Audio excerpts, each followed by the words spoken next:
ETV ప్రేక్షకులకు నమస్కారం. శుభమస్తు కార్యక్రమంలో ఈ వారం గ్రహఫలం అంశానికి స్వాగతం. మార్చి 31వ తేదీ నుండి ఏప్రిల్ 6వ తేదీ వరకు మేషాది ద్వాదశ రాశుల వారికి కలిగే శుభ అశుభ ఫలితాలని, అవసరమైన సందర్భాల్లో ప్రత్యామ్నాయ మార్గాల్ని తెలుసుకుంటారు. ఇక ద్వాదశ రాశుల వారికి ఏ గ్రహాలు ప్రతికూలంగా ఉన్నాయో ఆ ప్రతికూల గ్రహాల అనుకూలతకి ఏ విధమైన విధి విధానాలను చేపట్టాలో ఆ విశేషాల్ని, అలాగే ఈ వారం అంతా క్షేమదాయకంగా సంతోషకరంగా గడపాలి అంటే ఏ దైవాన్ని ఏ తీరులో అర్చించాలో ఆ విశేషాల్ని, వీటితో పాటు ప్రసిద్ధ క్షేత్రమైన కర్నూలు జిల్లాలో ఉన్న మంత్రాలయ రాఘవేంద్ర స్వామివారి విశేషాన్ని, ప్రాముఖ్యాన్ని, ఆచారం సంప్రదాయం అనే శీర్షికలో తెలుసుకుందాం. ముందుగా నేటి పంచాంగం. స్వస్తి శ్రీచాంద్రమాన విళంబినామ సంవత్సరం ఉత్తరాయణం, శిశిర ఋతువు, పాల్గొన మాసం, బహుళపక్షం. ఇక ఈ వారంలో వచ్చే ముఖ్యమైన రోజుల్ని చూస్తే 3వ తేదీ మాస శివరాత్రి, 6వ తేదీ వికారినామ చాంద్రమాన సంవత్సర ప్రారంభం, ఉగాది. ఈరోజు పెళ్లి రోజుని చేసుకుంటూ ఉండేవారికి, అలాగే పుట్టినరోజు జరుపుకుంటూ ఉండేవారికి శుభాకాంక్షలు.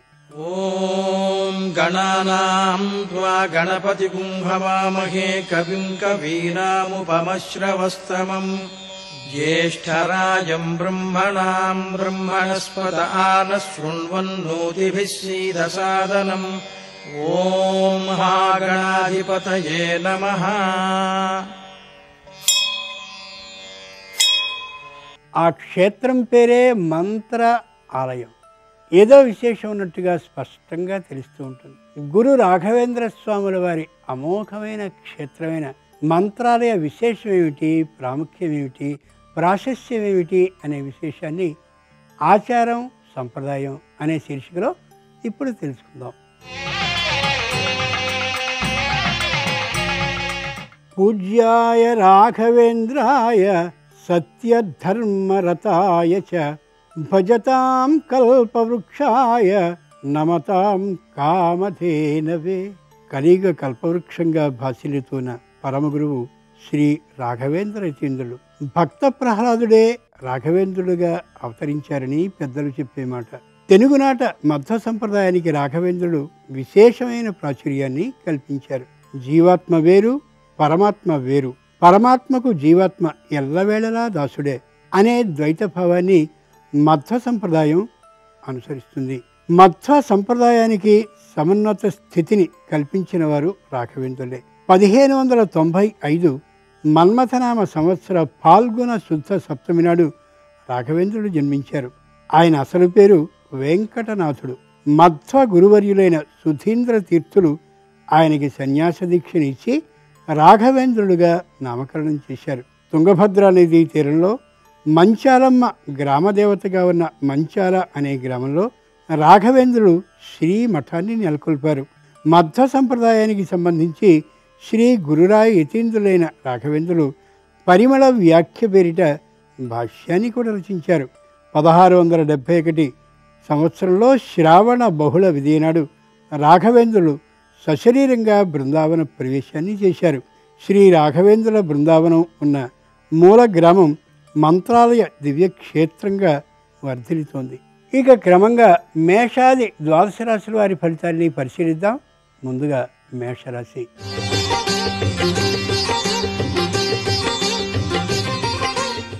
ఈ వారం మేషరాశి వారి ఫలితాలని పరిశీలించి చూస్తే గురువు అష్టమంలో ఉన్నాడు, శని నవమంలో ఉన్నాడు, రాహుకేతువులు తృతీయ నవమ స్థానాల్లో ఉన్న కారణంగా అశ్విని నక్షత్ర జాతకులకి చెప్పలేనటువంటి ఆనందం కలుగుతూ ఉంటుంది. మంచి ప్రోత్సాహంతో ఉంటూ ఉంటారు.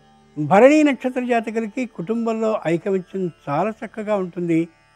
మాటల్లో పొరపత్యాలు పూర్తిగా తొలగించుకుని సంతోషకరంగా ఉంటారు. కృత్తికా నక్షత్ర జాతకులకి బంధువులతో అలాగే స్నేహితులతో తాత్కాలికంగా ఏర్పడినటువంటి శత్రుత్వాలు తొలగిపోయిన కారణంగా ఆనందంగా గడుపుతారు ఈ వారాన్ని.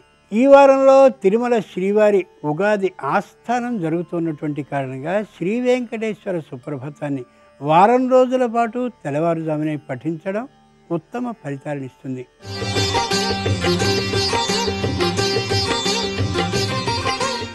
ఈ వారం వృషభ రాశి వారి ఫలితాలను పరిశీలించి చూస్తే గురువు సప్తమంలో ఉన్నాడు, శని అష్టమంలో ఉన్నాడు, రాహుకేతువులు ద్వితీయ అష్టమ స్థానాల్లో ఉన్నారు.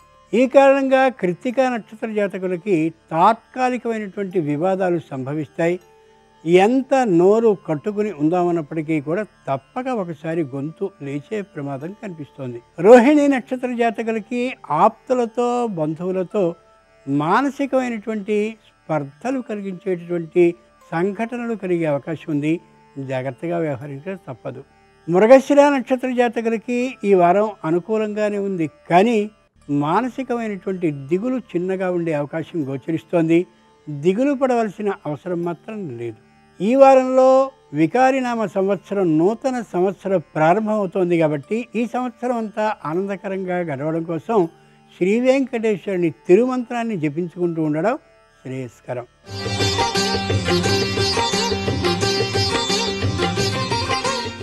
ఇక ఈ వారం మిథున రాశి వారి ఫలితాలని పరిశీలన చూస్తే గురువు షష్ఠంలో ఉన్నాడు, శని సప్తమంలో ఉన్నాడు, రాహుకేతువులు జన్మ సప్తమ స్థానాల్లో ఉన్నారు. ఈ కారణంగా మృగశిర నక్షత్ర జాతకులు చక్కనైనటువంటి ఆర్థిక పరిపోషణని చేసుకోగలుగుతారు. ఆనందకరంగా గడుస్తూ ఉంటుంది. ఆర్ద్ర నక్షత్ర జాతకులకి ఇటు ఆదాయం వస్తూ ఉంటుంది, ఆదాయానికి సరిపోను వ్యయం కూడా కలుగుతూ ఉంటుంది. అలాగే పునరుసు నక్షత్ర జాతకులకి ఆరోగ్యం సహకరించినట్లుగా అనిపిస్తూ ఉంటుంది. మళ్ళీ చిన్న చిన్న అనారోగ్యాలు వస్తూనే ఉంటాయి. మొత్తానికి ఈ రాశివారు ఈ వారం జాగ్రత్తగా ఆచితూచి మాత్రమే వ్యవహరించుకోవాలి. ఆరోగ్య విషయంలో, అలాగే ఆదాయ విషయంలో, వ్యయ విషయంలో కూడా. ఈ వారంలో నూతన సంవత్సర ఆరంభం అవుతుంది కాబట్టి సంవత్సరం అంతా ఆనందదాయకంగా గడవడం కోసం శ్రీ వెంకటేశ్వరుని నామాన్ని ఇంట్లో ఉన్నంతసేపు ధరించడం శ్రేయస్కరం.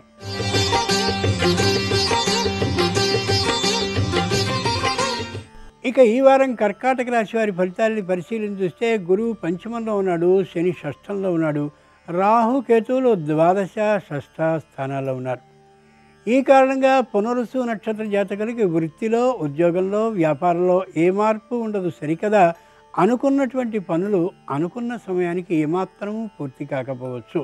పుష్యమే నక్షత్ర జాతకులకి కేవలం ప్రణాళికలను వేసుకోవడం వరకు మాత్రమే జరుగుతుంది తప్ప కార్యరూపాన్ని ధరించే అవకాశం తక్కువ. ఆశ్లేష నక్షత్ర జాతకులకి చెప్పలేనంతటి హడావిడి కనిపిస్తూ ఉంటుంది, కానీ పనుల్లో మాత్రం ముందుకు పోయేటటువంటి తనం గోచరించకపోవచ్చు. ఈ వారంలో నూతన సంవత్సర ఆరంభం అవుతోంది కాబట్టి ఈ సంవత్సరం అంతా ఆనందకరంగా గడవడం కోసమని సాక్షాత్తు శంకరునికి గోక్షీరంతో అభిషేకాన్ని చేయడం ఉత్తమం.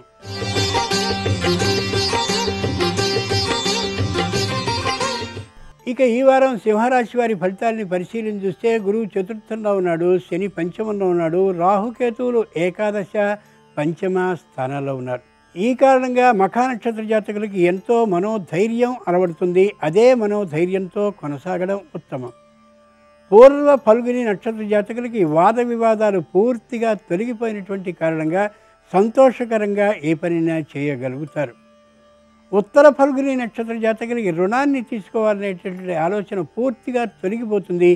చేతి నిండా ఆదాయం వచ్చినటువంటి కారణంగా ఈ వారంలో నూతన సంవత్సర ఆరంభం అవుతోంది కాబట్టి వికారనామ సంవత్సరం క్షేమదాయకంగా ఆనందదాయకంగా ఉండేందుకు శివునికి బిల్వ దళ అర్చన చేయడం ఉత్తమం.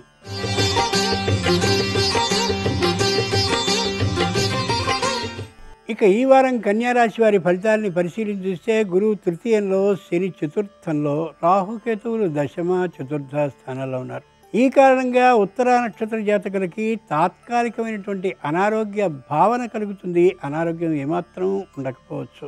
హస్త నక్షత్ర జాతకులకి వాద వివాదాలు ఏమాత్రము శత్రువులతో కలగవు, కానీ కలుగుతుందేమో అనేటటువంటి మానసిక భయం మాత్రం ఉండొచ్చు.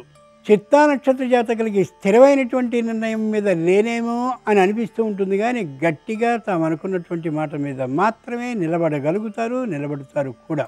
ఈ వారంలో నూతన సంవత్సర ఆరంభం అవుతోంది కాబట్టి నూతన సంవత్సరం అంతా క్షేమదాయకంగా ఉండడం కోసం శ్రీ వెంకటేశ్వరునికి ప్రీతిపాత్రమైన పసుపు పచ్చని వస్త్రాలని వారంలో ఒకరోజైనా కట్టడం శ్రేయస్కరం.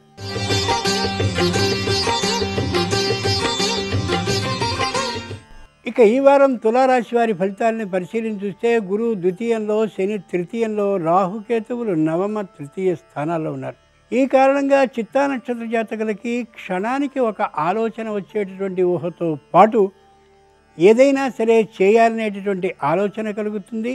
ఏదీ చేయలేకుండానే ఈ వారం గడుస్తుంది. స్వాతి నక్షత్ర జాతకులకి ఆరోగ్యానికి సంబంధించిన శ్రద్ధని పడతారు, కానీ ఔషధాలని సక్రమంగా వారం రోజుల పాటు సేవించే ఆలోచన ఉండకపోవచ్చు. విశాఖ నక్షత్ర జాతకులకి పట్టుదల తప్ప ఆలోచన ఉండదు. అందరి సలహాలని తీసుకుని ఏం చేయాలో తోచినటువంటి అగమ్య గోచర స్థితిలో ఉండొచ్చు. ఈ వారంలో నూతన సంవత్సర ప్రారంభం అవుతున్నటువంటి కారణంగా సంవత్సరం అంతా క్షేమదాయకంగా ఉండేందుకు సాక్షాత్తు శంకరునికి ప్రీతిపాత్రమైనటువంటి తెల్లని వస్త్రాలని వారంలో ఒకరోజు ధరించడం మంచిది.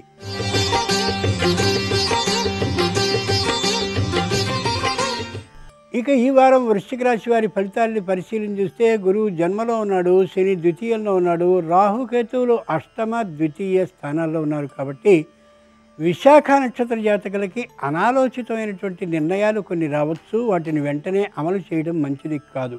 అనురాధ నక్షత్ర జాతకులకి తొందరపాటుతనంతో ఒక పనిని చేసేంతటి ఉత్సాహం వస్తుంది. సంయమనాన్ని పాటించి ఆ పనిని చేయకుండా ఉండడం ఉత్తమం. జ్యేష్ఠ నక్షత్ర జాతకులకి తీవ్రమైనటువంటి అసహనం కారణంగా ఏదో చేయాలనే ఆలోచన కలుగుతుంది. అలాంటి పనిని చేయడం ఏమాత్రమూ సరికాదు. ఈ వారంలో నూతన సంవత్సర ఆరంభం కాబోతోంది. కాబట్టి సంవత్సరం అంతా క్షేమదాయకంగా ఆనందకరంగా ఉండడం కోసం శ్రీ వెంకటేశ్వరుని ఆలయానికి సంవత్సరంలో 2 మార్లు వెళ్ళి దర్శనాన్ని చేసుకురావడం ఉత్తమం.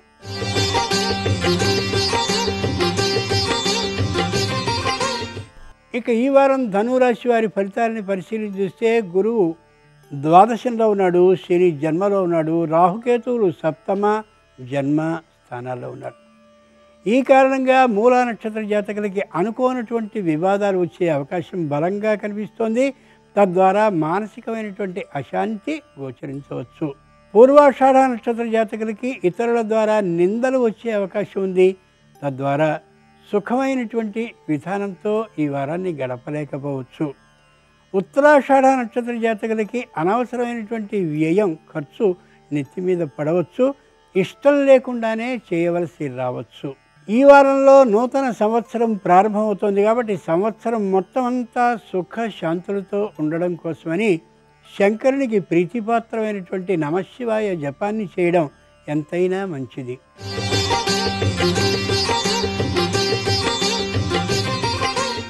ఇక ఈ వారం మకర రాశి వారి ఫలితాలని పరిశీలించి చూస్తే గురువు ఏకాదశంలో ఉన్నాడు, శని ద్వాదశంలో ఉన్నాడు, రాహుకేతువులు షష్ఠ ద్వాదశ స్థానాల్లో ఉన్నారు. ఈ కారణంగా ఉత్తరాషాఢ నక్షత్ర జాతకులు కుటుంబంలో గోప్యతని పాటించడం ఎంతైనా అవసరం. శ్రవణ నక్షత్ర జాతకులు సహనాన్ని కలిగి ఉండాలి. విపరీతమైన కోపాన్ని అలాగే చిరాకుని ప్రదర్శించడం సరికాదు. ధనిష్ఠ నక్షత్ర జాతకులు ఆలోచించి మాత్రమే ఏ పనినైనా చేయాలి. ముఖ్యంగా వ్యక్తుల్ని విశ్వసించి పని చేయడం ఈ వారంలో సరికాదు. ఈ వారంలో నూతన సంవత్సరం ప్రారంభమవుతోంది. కాబట్టి రాబోయే సంవత్సరం అంతా సుఖకరంగా క్షేమదాయకంగా ఉండడం కోసం శంకరునికి గంగా జలంతో నిత్యాభిషేకాన్ని చేస్తూ ఉండడం మంచిది.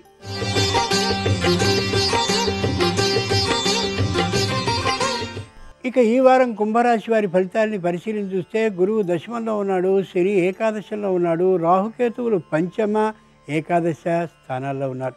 ఈ కారణంగా ధనిష్ఠ నక్షత్ర జాతకులకి ఈ వారం చాలా అనుకూలంగా ఉంటుంది. ఏ విధమైన ప్రతికూలత ఉండదు. శతభిష నక్షత్ర జాతకులకి వ్యాపారం చక్కగా సాగుతూ ఉంటుంది. భయపడవలసినటువంటి అవసరం ఏమాత్రమూ లేదు. పూర్వభాద్ర నక్షత్ర జాతకులకి తమ సంతానపు విద్య బుద్ధులు అనుకూలంగా ఉంటాయి. ప్రోత్సాహకరంగా కూడా గడుస్తుంది ఈ వారం అంతా కూడా.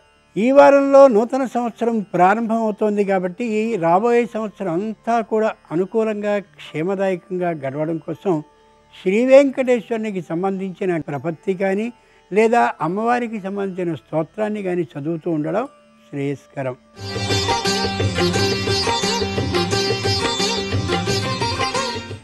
ఇక ఈ వారం మీనరాశి వారి ఫలితాలని పరిశీలించి చూస్తే గురువు నవమంలో ఉన్నాడు, శని దశమంలో ఉన్నాడు, రాహుకేతువులు చతుర్థ దశమ స్థానాల్లో ఉన్నారు.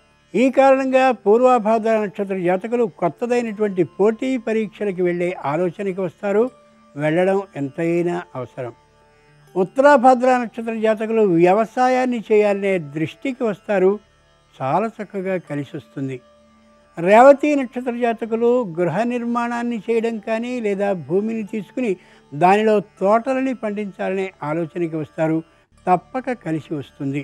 ఈ వారంలో నూతన సంవత్సరం వస్తున్నటువంటి కారణంగా ఈ సంవత్సరం అంతా క్షేమదాయకంగా ఆనందకరంగా సాగడం కోసం శివ విష్ణు ఉభయ క్షేత్రమైన అన్నవరానికి వెళ్ళి సత్యనారాయణ వ్రతాన్ని ఒకసారైనా చేసుకోగలిగితే ఆనందకరంగా గడుస్తుంది సంవత్సరం అంతా కూడా.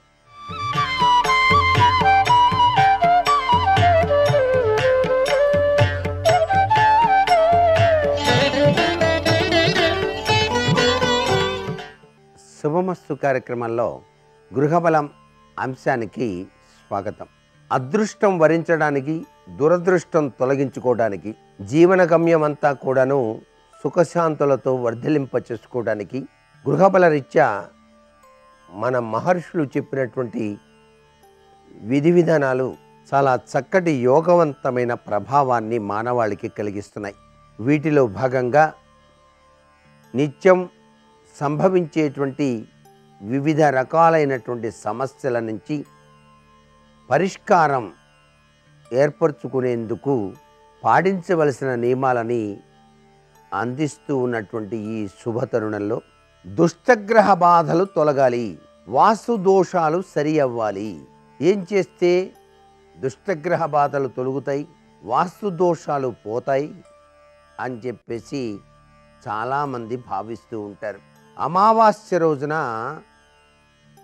పాదరసంతో చేసినటువంటి చిన్న పిరమిడ్ మీరు సంపాదించి శుద్ధ జలాలతో ఆ పిరమిడ్కు అభిషేకం చేయాలి. తరువాత గంధజలం, పసుపు జలం, పన్నీరు జలం ఒకటాని తర్వాత మరి ఒకటి అభిషేకం చెయ్యాలి. దానికి పౌర్ణమి దాకా ఈ విధంగా చేస్తూనే ఉండాలి ప్రతినిత్యం. పౌర్ణమి రోజున ఆ పిరమిడ్ను హాలులో అందరి దృష్టి పడేలా మీరు గనక అమర్చుకున్నట్టయితే చిన్న చెక్కపీట చేయించి దాని మీద పెట్టినా సరే దుష్ట శక్తులు అనేటువంటివి పారిపోతాయి, వాస్తు లోపాలు అనేటువంటివి హరించబడతాయి అని చెప్పేసి మనకు శాస్త్రంలో చెప్పినటువంటి నిగూఢ రహస్యం. అంతేకాకుండా మనకి లింగాల్లో కూడా పాదరస లింగము అని చెప్పేసి దొరుకుతుంది. పాదరసంతో తయారు చేసిన లింగాలు ఒక లింగం మీ పూజా మందిరంలో ఉంచి ప్రతి సోమవారం అయినా సరే చెంబెడు నీళ్లు, చిటికెడు విభూది, ఒక మారేడు దళం దానిపైన ఉంచితేనే చాలు. పరమేశ్వర అనుగ్రహంతో ఎటువంటి దోషాలున్నా సరే పటాపంచలైపోయి చాలా చక్కటి శాంతియుతమైనటువంటి జీవనం కలిగి తీరుతుంది సుమా అంటోంది శాస్త్రం. రోగ విముక్తి, ప్రమాదాలు, ఇలా విపత్కరమైనటువంటి పరిస్థితులు వీటన్నిటి నుంచి బయటపడాలి. ఏం చేయాలి? అమావాస్య తరువాత వచ్చేటువంటి శనివారం రోజున పాదరసలింగం సంపాదించి పాలాభిషేకం అనేటువంటిది ఆ పాదరసలింగానికి చేయాలండి. రెండవ రోజున తేనెతో అభిషేకం చేయాలి. మూడవ రోజున ఆవు నెయ్యితో అభిషేకం చేయాలి. నాలుగవ రోజున చెరకు రసంతో అభిషేకం చేయాలి. ఐదవ రోజున నీళ్ళల్లో బంగారం ఉంగరం వేసి ఆ నీటితో అభిషేకం చేయాలి. ఆరవ రోజున వెండి ఉంగరం నీళ్ళల్లో వేసి ఆ నీటితో అభిషేకం చేయాలి. ఏడవ రోజున కొబ్బరి బోండం నీటితో అభిషేకం చేయాలి. ఎనిమిదవ రోజున వివిధ ఫలరసాలతో అభిషేకం చేయాలి. తొమ్మిదవ రోజున అష్టగంధాలతో అభిషేకం చేయాలి. 10వ రోజున కర్పూర జలంతో అభిషేకం చేయాలి. 11వ రోజున గంగాజలంతో అభిషేకం చేయాలి. ఇలా కనుక చేసినట్లయితే అనారోగ్య లక్షణాలు అనేటువంటివి మీ ఇంటిలోనికి రావు, ఆపదల నుంచి బయటపడతారు. మృత్యుంజయాయ రుద్రాయ నీలకంఠాయ సంభవే అని కదా. మృత్యుభయం కూడా ఉండదండి. పరమేశ్వరుని దివ్య అనుగ్రహం ఆ గృహంలో ఎల్లవేళలా ఉంటుంది. కుటుంబ సభ్యుల మధ్య ప్రేమ ఆప్యాయత బాగా వృద్ధి చెందడానికి, వాళ్ళందరూ మనసుల్ని అర్థం చేసుకొని ప్రేమాస్పద ధోరణితో వ్యవహరించడానికి, చక్కని అనుబంధం విరాజిలింప చేసుకోవడానికి శుక్రవారం నాడు ఓ కొత్త పలక కొనుక్కురండి. దాని మీద మీ కుటుంబ సభ్యుల పేర్లు వ్రాసి మీ పడక గదిలో ఉత్తర గోడకు తగిలించండి. ఇలా గనక చేసినట్లయితే చక్కటి అనుబంధం మీ కుటుంబంలో పెంపొందుతుంది సుమా అంటోంది శాస్త్రం. అకారణంగా స్త్రీ ఏ గృహంలో రోధిస్తుందో ఆ గృహంలో 7 అమావాస్యల వరకు దారిద్ర్య బాధలు ఉంటాయి అని చెప్పేసి శాస్త్రం ఉన్నది. కాబట్టి ఎవరు కూడా అకారణంగా గృహంలో ఏడవకూడదు. అమావాస్య నాడు గోమాతకు గడ్డిని పెట్టడం వల్ల పితృశాపాలు అనేటువంటివి కొంతవరకు తగ్గుతాయి అంటోంది శాస్త్రం. పితృదేవతలకు నమస్కారం చేయటం కూడా చాలా గొప్ప విశేషం అండి. ప్రతి వ్యక్తి కూడాను తమ పితృదేవతలకు తర్పణాలు ఇవ్వాలి ప్రతి అమావాస్యకు మర్చిపోకుండా. అలా చేయటం మర్చిపోయిన వాళ్ళు కనీసం అమావాస్య నాడు గనక గోవు గనక పచ్చ గడ్డి గనక తినిపించినట్లయితే వారి యొక్క అనుగ్రహం మీకు ఉంటుంది. జాతకరీత్యా బాధలు పొందుతున్నటువంటి వాళ్ళు తమ జన్మ నక్షత్రం నాడు ఖచ్చితంగా ఇతరులకు ఆహారాన్ని కనుక పంచినట్లయితే లేక భోజనం పెట్టించినట్లయితే గ్రహ బాధలు అనేటువంటివి శాంతిస్తాయి. వేసవి కాలంలో అమ్మవారికి చెరకు ముక్కలు నివేదించి ఆ ముక్కలు తేనెలో ముంచి పంచటం వల్ల చాలా చక్కటి శుభ ఫలితాలు కలుగుతాయి. కార్య విఘ్నాలు, రుణ బాధలు, అనారోగ్య బాధలు తొలగిపోతాయి అంటోంది శాస్త్రం. కార్య విఘ్నాలు కలుగుతున్నటువంటి వారు పటిక బెల్లం, వేరుశనగ పప్పులు, ఎరుపు రంగు కలిగినటువంటి కుక్కలకు తినిపించటం వల్ల మంచి ఫలితం ఏర్పడుతుంది. కుటుంబ సమస్యలు, రుణబాధలు, అనారోగ్యం ఈ మూడింటి నుంచి కూడాను విముక్తి కలగాలంటే ఆదివారం నాడు వస్త్రదానం చెయ్యాలి. మంగళవారం నాడు తేనెను దానం చేయటం వల్ల శుభ ఫలితాలు పొందటానికి ఆస్కారం ఎక్కువగా కనిపిస్తుంది సుమా. సూర్యాస్తమయం తర్వాత ఆవు పెరుగు నదీ నీళ్లలో కలుపుతూ ఉంటే త్వరగా అనారోగ్యం నుంచి బయలుపడతాం.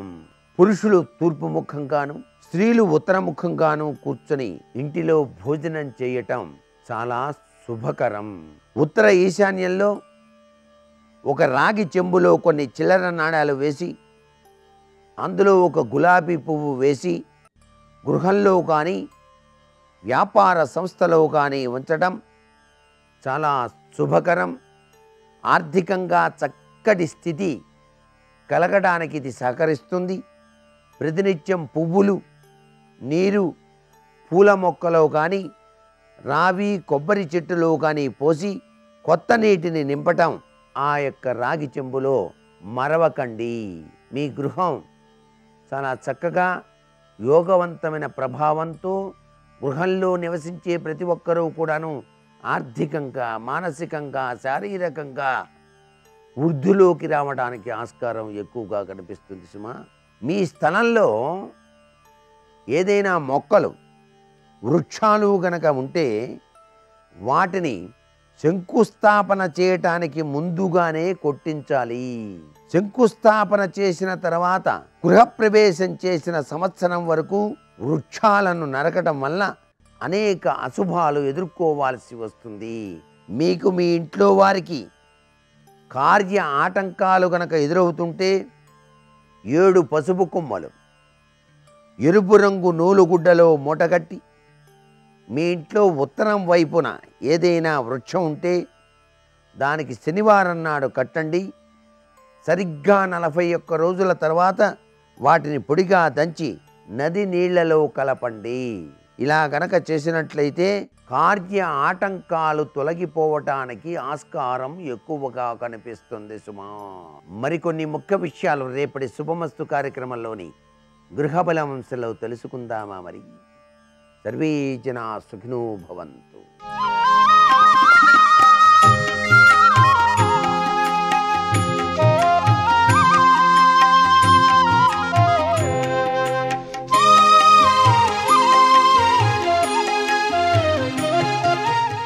శుభమస్తు కార్యక్రమంలో 12 రాశులు పరిహారాలు అన్న అంశానికి స్వాగతం.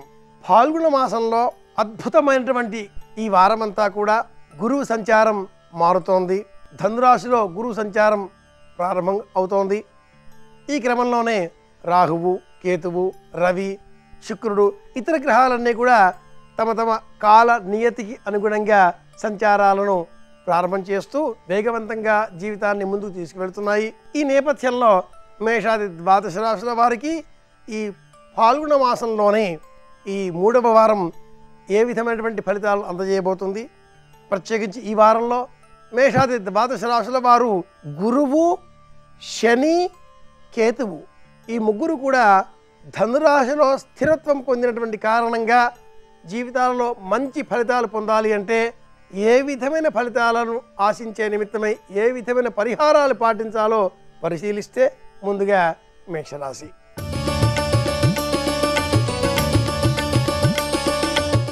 మేషరాశి సంబంధించి రాశ్యాధిపతి అయినటువంటి కుజుడు 2వ ఇంట కృత్తికా నక్షత్రంలో అగ్ని స్వరూపమై భాషిస్తూ వాక్కుకు సంబంధించిన వ్యతిరేక ఫలాలను ఇస్తున్నాడు. అలాగే నవమంలో గురువు, శని, కేతువులు మంచి ఫలితాలను మేషరాశి వారికి ఈ వారమంతా ఇవ్వబోతున్నారు. నవమంలో ఉన్న గురువు కారణంగా మంత్రబలం మేషరాశి వారికి లాభిస్తుంది. తండ్రికి సంబంధించిన ఆస్తిపాస్తులలో మంచి ఫలితాలను మేషరాశి వారు ఈ వారం రాబట్టుకోగలుగుతారు. ఈ ఫలితాలను మరింత బలోపేతం చేసుకునే నిమిత్తమై ఈ రాశివారు ఈ వారంలో వారికి నచ్చిన రోజున లేక ప్రతిరోజు కూడా సుబ్రహ్మణ్య ఆలయాన్ని సందర్శించడం మేలు కలిగిస్తుంది.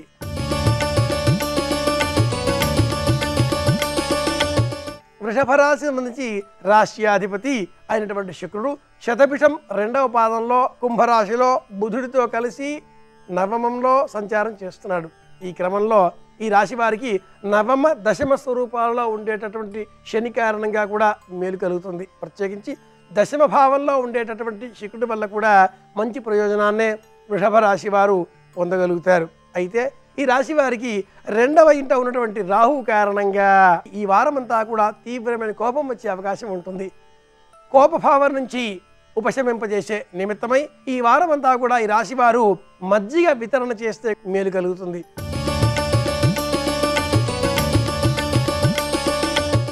ఈ రాశికి సంబంధించి రాశ్యాధిపతి అయినటువంటి బుధుడు కుంభరాశిలో శుక్రుడితో కలిసి సంచారం చేస్తుండగా రవి ప్రత్యేకంగా మీనరాశిలో దశమంలో సంచారం చేస్తూ మంచి ప్రయోజనాలనే ఇవ్వబోతున్నారు.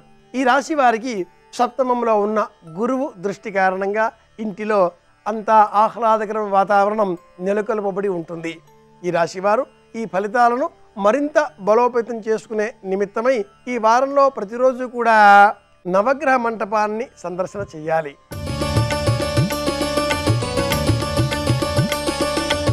కర్కాటక రాశి సంబంధించి రాశ్యాధిపతి అయినటువంటి చంద్రుడు ఈ వారం ప్రారంభంలోనే స్వక్షేత్రంలో రోహిణీ నక్షత్రంలో వృషభ రాశిలో ఈ వార సంచారాన్ని ప్రారంభిస్తున్నాడు. ఇది మంచి ఫలితాన్ని అందజేసేటటువంటి విషయం. ఈ క్రమంలోనే కర్కాటక రాశికి సప్తమంలో కూడా ఈ వారమంతా కూడా చంద్ర ప్రారంభం ఉంటుంది. ఇలా చూచిన పక్షంలో ఈ వారమంతా కూడా కర్కాటక రాశి వారికి ఆనందదాయక పరిస్థితులు ఎదురవుతున్నాయి. 6వ ఇంట ఉన్న శని కారణంగా శత్రువుల పైన విజయాన్ని పొందగలుగుతారు. అలాగే 12వ ఇంట ఉన్న రాహు కారణంగా ఆకస్మిక ధనప్రాప్తి కర్కాటక రాశి వారికి ఈ వారం అంతా ఎదురు చూస్తుంది. ఈ సానుకూల ఫలితాలను మరింత బలోపేతం చేసుకునే నిమిత్తమై కర్కాటక రాశి వారు ఈ వారంలో ప్రతిరోజు కూడా తెల్లని వర్ణంలో ఉండేటటువంటి గోవును సేవిస్తే మంచి ప్రయోజనం పొందగలుగుతారు.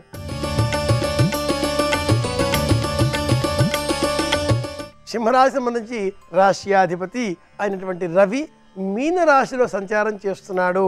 మంచి ప్రయోజనాన్నే ఇవ్వబోతున్నాడు.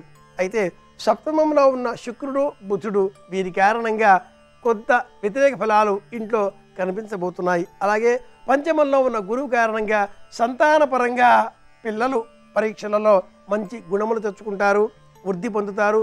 సంతానపరమైన ఆనందం సింహరాశి వారికి ఈ వారం లభిస్తుంది. ఈ ఫలితాలను బలోపేతం చేసుకునే నిమిత్తమై ఈ వారమంతా కూడా సింహరాశి వారు రామునకు సంబంధించిన ఏ స్తోత్ర పాఠాలనైనా చదవడం మంచి ప్రయోజనాన్ని ఇస్తుంది.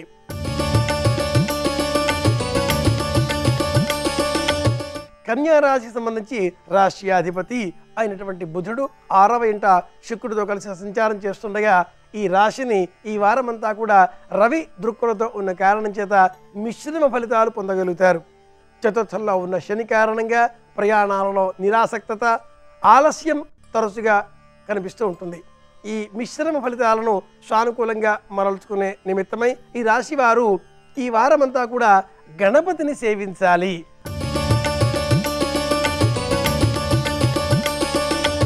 తులారాశి సంబంధించి రాశ్యాధిపతి అయినటువంటి శుక్రుడు కుంభరాశిలో బుధుడితో కలిసి సంచారం చేస్తూ మంచి ఫలితాలనే ఇవ్వబోతున్నాడు.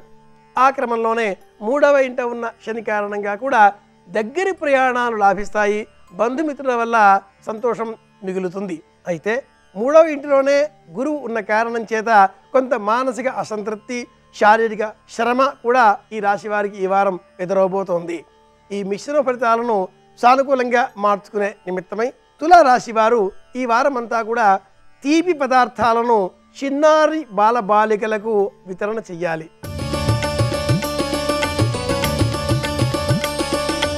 వృశ్చిక రాశి సంబంధించి రాశ్యాధిపతి అయినటువంటి కుజుడు ఈ వారమంతా కూడా వృషభ రాశిలో ఉండి సప్తమ దృష్టిలో 180 డిగ్రీలలో తన రాశినే చూస్తూ మంచి ప్రయోజనాన్ని ఇవ్వబోతున్నాడు. సప్తమంలో ఉన్న కుజ దృష్టి కారణంగా శత్రువులపైన ఎంత విజయం లభిస్తుందో అంతే ప్రమాణంగా ఇంటిలో వ్యతిరేక ఫలాలు ఎదురవబోతున్నాయి. అకారణంగా కోపం రావడం, ఉద్వేగభరిత వాతావరణంలో ఉండవలసి రావడం ఇవన్నీ కూడా వృశ్చిక రాశి వారికి ఈ వారమంతా కూడా ఎదురవబోతున్నాయి. ఈ ఫలితాలను సానుకూలపరుచుకునే నిమిత్తమై ఈ రాశి వారు తరచుగా సుబ్రహ్మణ్య స్వామి వారి ఆలయం శుభ్రత పరిచే నిమిత్తమై సంరక్షణ చేయడం మేలు కలిగిస్తుంది.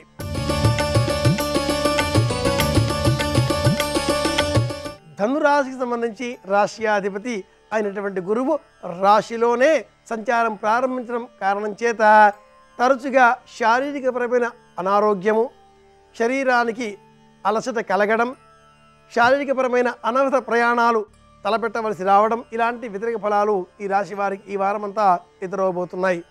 ముఖ్యంగా రాశిలోనే శని కూడా ఉన్న కారణం చేత తొందరగా కోపం తెచ్చుకోవడం, తొందరగా అలసిపోవడం ఇలాంటివి ఈ రాశి వారికి ఎదురవుతాయి. వీటిని తొలగించుకునే నిమిత్తమై ఈ రాశి వారు వృద్ధులను సేవించాలి.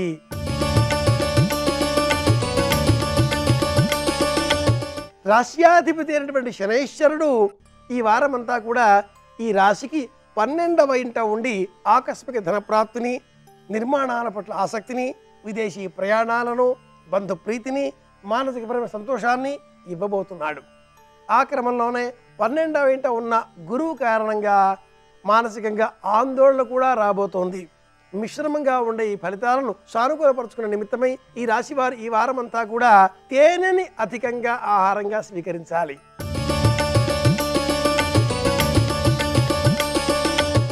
కుంభరాశి సంబంధించి రాశ్యాధిపతి అయిన శనైశ్వరుడు కేతువు గురువులతో కలిసి ఏకాదశంలో ఉండి మంచి లాభాలనే ఇవ్వబోతున్నాడు. వ్యాపార రంగంలో ఉండేటటువంటి కుంభరాశి వారికి ఈ వారమంతా కూడా ఆకస్మిక లాభాలు, ధన ప్రయోజనాలు చేకూరబోతున్నాయి.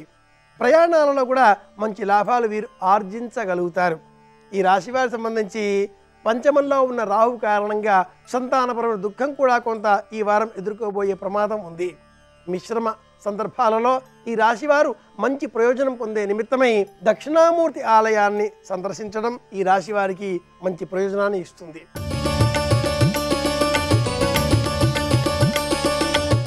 మీనరాశి సంబంధించి రాశ్యాధిపతి అయినటువంటి గురువు ఈ రాశికి దశమంలో ఉండి పనిచేసేటటువంటి చోట వృత్తి ఉద్యోగము కార్యాలయాలలో ఉండేటటువంటి వారికి మంచి ప్రయోజనాన్నే అందించబోతున్నాడు. ఆ క్రమంలోనే రాశిలోనే ఉన్న రవి కారణంగా ఉత్సాహం, చురుకుతనం, ఉద్వేగంతో ప్రవర్తించడం ఇవన్నీ కూడా ఈ రాశి వారికి ఈ వారమంతా కూడా కలిసి వచ్చేటటువంటి అవకాశాలు. అయితే చతుర్థంలో ఉన్న రాహు కారణంగా తల్లితో విభేదాలు, స్త్రీలతో సమస్యలు ఎదుర్కోవలసి రావడం కొంత మానసిక కష్టాన్ని కలిగిస్తుంది. మిశ్రమ ఫలితాలను సానుకూలపరుచుకునే నిమిత్తమై ఈ రాశి వారు ప్రత్యేకంగా ఈ వారమంతా కూడా పసుపు రంగులో ఉండేటటువంటి పండ్లను దానంగా ఇవ్వాలి. ఇవి మేషాది ద్వాదశ రాశుల వారు ప్రభావవంతమైన ఈ పాల్గొన మాసంలో ఈ వారం పాటించవలసిన పరిష్కార మార్గాలు. మరిన్ని విషయాలతో మళ్ళీ రేపు కలుసుకుందాం. అందరి క్షేమాన్ని కోరుతూ శుభమస్తు. రేపు ధనిష్టా నక్షత్రం ఉంది. రేపటి నక్షత్ర బలాన్ని పరిశీలిస్తే ప్రధానంగా భూములు కొనటాలు, భూములు అమ్మటాలు, సమస్త భూ సంబంధమైన వ్యవహారాలు నిర్వహించడానికి రేపు అనుకూలమైన రోజుగా చెప్పవచ్చు. రియల్ ఎస్టేట్ రంగంలో ఉన్న వాళ్ళు కొత్త పథకాలను రచించుకోవటానికి, ముఖ్యమైన పెట్టుబడులు పెట్టడానికి రేపటి నక్షత్ర బలం చక్కగా సహకరిస్తుంది. సోదర సోదరీమణులతో ముఖ్యమైన చర్చలు నిర్వహించడానికి కూడా రేపు అనుకూలమైన రోజుగా చెప్పవచ్చు. అలాగే రుణ బాధల తీవ్రతను తగ్గింపజేసుకోవటానికి చేసే సర్వ ప్రయత్నాలకు రేపు అనుకూలమైన రోజుగా చెప్పవచ్చు.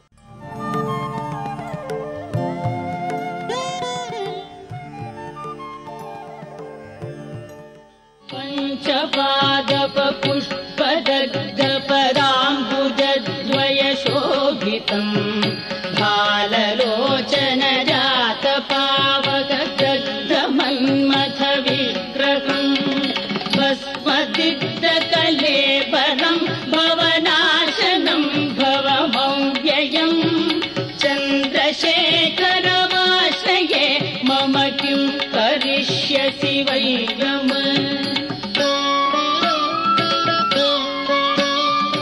సారస్వతాంబుయుత భోగవతీ శ్రితాయాః బ్రహ్మేశ విష్ణు గిరిచుంబిత కృష్ణవేణ్యాః. అక్కడ ఈ భోగవతి పైకొచ్చి కలిస్తే అది పాతాళ గంగ. ఇంతే కాదు, ఎన్ని తీర్థములున్నాయో అనంతం శ్రీశైలంలో, అసలు లెక్క పెట్టడం కుదరదు. కానీ అన్ని తీర్థముల కన్నా తప్పకుండా మీరు కనీసం స్నానం చేయవలసిన తీర్థంగా ఏం చెప్తారు అంటే మహాతీర్థము అని ఒకదానికి పేరుంది. దేనికి అంటే ఒకప్పుడు శంకర భగవత్పాదులు తపస్సు చేసిన ప్రదేశంగా ప్రసిద్ధి. పాలధారలు పంచధారలు అంటారు. చంద్రశేఖరేంద్ర సరస్వతి స్వామి వారు ఒకప్పుడు అక్కడ తపస్సు చేస్తూ ఉండిపోవాలనుకున్నారు. పాలధార అంటే క్షీరిణీ ధార, తెల్లగా పాలు ఎలా వస్తాయో అలా వస్తాయి కొండలోంచి. పంచధారలు అంటారు, యువతల వైపు పడుతూ ఉంటాయి. అవి ఒకటి బ్రహ్మధార, ఒకటి విష్ణుధార, ఒకటి రుద్రధార, ఒకటి దేవధార, ఒకటి చంద్రధార. ఈ 5 ధారలు కలిపి పడతాయి. ఈ కలిపి పడ్డ ధార ఏది ఉన్నదో అది దాన్ని పాలధారని కలిపి మహాతీర్థమని పిలుస్తారు. మహత్శబ్దము వేశారు అంటే పరమోత్కృష్టమైనటువంటి తీర్థము. మజ్జనం అంటే మునగాలి. కనీసం అక్కడికి వెళ్ళి తలపెట్టి నీ శిరస్సు తడిసిపోయేటట్టుగా, ఒళ్ళు తడిసేటట్టుగా స్నానం చెయ్యి. ఇక మళ్ళీ మళ్ళీ అది వచ్చే అవకాశం కాదు, వేరొక చోట నీకు దొరకదు సుమా అని గుర్తు. అందుకుని ఏం చేస్తారట శ్రీశైలంలో అంటే పాతాళ గంగాజల మజ్జన నిర్మలాంగా. లౌకిక స్నానం చేస్తే చెంబుతో నీళ్లు తీసి ఇలా పోసుకుంటాం. అసలు నిజానికి స్నానమునకు మజ్జనమని పేరు. ఆ మాటే వేసేశారు సుప్రభాతంలో. మజ్జనం అంటే శిరస్సు మునిగిపోవాలి. పాతాళ గంగాజల మజ్జన నిర్మలాంగా. ఆ పాతాళ గంగలో స్నానం చేస్తేట అంగప్రత్యంగములు నిర్మలమైపోయాయి. ఎందుకంటే పాపములు దహించుకుపోయాయి. నిర్మలాంగా. ఆ భక్తులందరూ కూడా భస్మధారణ చేశారట. పైకొచ్చి 3 రేఖలు పెట్టుకున్నారట. పాతాళ గంగాజల మజ్జన నిర్మలాంగా భస్మత్రిపుండ్ర సమలంకృత ఫలభాగా. ఎందుకని దానికి భస్మ అని పేరు? స్కంద పురాణంలో బ్రహ్మోత్తర ఖండం అని ఉంది. అందులో ఈ భస్మ గురించి విశేషమైనటువంటి ప్రస్తావన చేస్తారు. భగవంతుణ్ణి మరిచినటువంటి కారణం చేత జీవుడు కోట్ల జన్మలు తిరుగుతాడు. భ అంటే భగవంతుడు, స్మ అంటే స్మరణము. ఏది లలాటమునందు ధరించిన కారణము చేత ఆజ్ఞాచక్రము ఇక్కడ ఉంటుంది, మనస్సు నిలబడుతుంది. అక్కడ మనసు నిలబడి బుద్ధిస్థానము పనిచేసి మళ్ళీ భగవంతుణ్ణి స్మరణలోకి తీసుకొచ్చి మనుష్య జన్మకు సార్థక్యాన్ని కల్పిస్తుందో దానికి భస్మ అని పేరు. దాన్ని భస్మ త్రిపుండ్ర, మూడుగా అడ్డంగా ఇలా పెట్టుకుని భస్మ త్రిపుండ్ర సమలంకృత ఫల భాగా గాయంతి దేవముని భక్త జనాభవంతం. హరహర మహాదేవ శంభో శంకర మల్లన్న చేదుకో అంటూ మెట్లెక్కి వస్తున్నారు భక్తులు. శివ నీకు వినపడలేదా, మేలుకో. ఈ ఒక్క 2 శ్లోకాలలో మాత్రమే పాతాళ గంగ వైభవాన్ని చెప్పారు. ఎందుకు చెప్పారు అంటే గంగ పేరు ఎత్తిన, గంగని స్మరించిన, గంగ గంగ గంగ అని 3 మాటలు అన్నా కూడా అంతే ఫలితం. గంగ అనుగ్రహిస్తుంది. పైగా అది త్రివేణీ సంగమం, భోగవతి పైకొస్తున్న స్థానం. అది మనసులో మీరు ఒక్కసారి ఊహించి అక్కడ స్నానం చేసి నిర్మలాంగాహ ఒళ్ళు తుడుచుకుని భస్మత్రిపుండ్ర సమలంకృత ఫలభాగాహ విభూతి పెట్టుకుని బొట్టు పెట్టుకుని శంకరుడి యొక్క నామములు చెప్తూ వస్తున్నటువంటి భక్తుల యొక్క గుంపులను స్మరించడం కూడా మల్లికార్జున స్మరణముతో సమానమే. అందుకని ఈ 2 శ్లోకాలు ఇచ్చి మిమ్మల్ని మేము ఎందుకు ఈ సుప్రభాతం చదవమంటున్నామో తెలుసా, అక్కడ చెప్పారు రహస్యం. ఆనందామృత ఆశ్రిత రక్షక ఆత్మానంద మహేశ శివ, ఆనందామృత ఆశ్రిత రక్షక ఆత్మానంద మహేశ శివ, సాంబ సదా శివ సాంబ సదా శివ సాంబ సదా శివ సాంబ శివ సాంబ సదా శివ సాంబ సదా శివ సాంబ సదా శివ సాంబ శివ. సర్వం శ్రీ ఉమామహేశ్వర పరబ్రహ్మార్పణమస్తు.